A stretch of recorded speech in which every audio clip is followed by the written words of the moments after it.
Hey everybody, it's Modern Refugee. I want to do a couple of food storage videos, and this is one of the videos that I want to do, and it's about storing flour.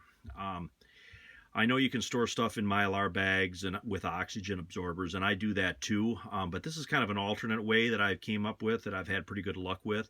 I also do dry canning, and I'll put a link to my dry canning video in the description when I post this.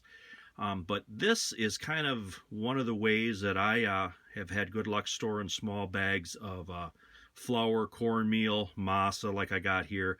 What I do is I just use my FoodSaver. I make a FoodSaver bag, and then I slide my 4 or 5 pound bag, whatever it happens to be, in that bag, and I vacuum seal it.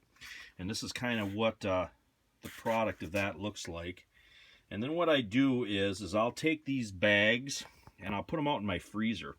And I'll leave them in the freezer for about 2 weeks to make sure that everything's killed inside these in this flour, so there's no weevils or anything like that in any of this stuff. Because here in the Midwest, weevils in your flour is kind of a big thing. You just can't store flour on a shelf. It's gonna go bad on you. You're gonna get bugs in it. So then this is one way that I found that it kind of takes care of that, and I haven't had any issues storing flour and stuff like this. I've used flour that was 3 years old.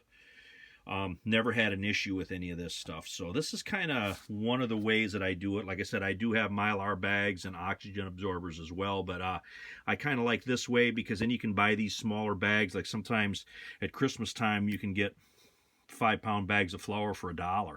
So then that's kind of pretty inexpensive. Plus, another thing that I like this is after these are vacuum sealed and you got them in the freezer and they've been frozen and all the baddies are killed out of them, these actually stack. So you can actually just stack these on a shelf in a cool, dry place, and that's kind of how I store these. You can also put them in buckets too if you like, but I've also had good luck doing hot cereal like this too, like this malto meal here.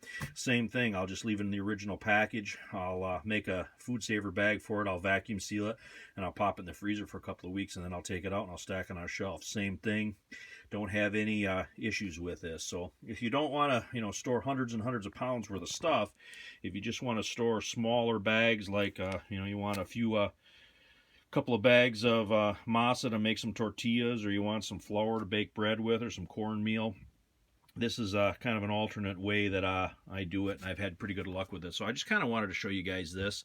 Hope this gives you some ideas. Just want to say thank you to all my subscribers out there. Hope you're getting some information from my videos. If you got any questions, put them in the comments. I'll try to answer them for you. I kind of appreciate each and every one of you watching my videos. This is Modern Refugee. You guys have a great night.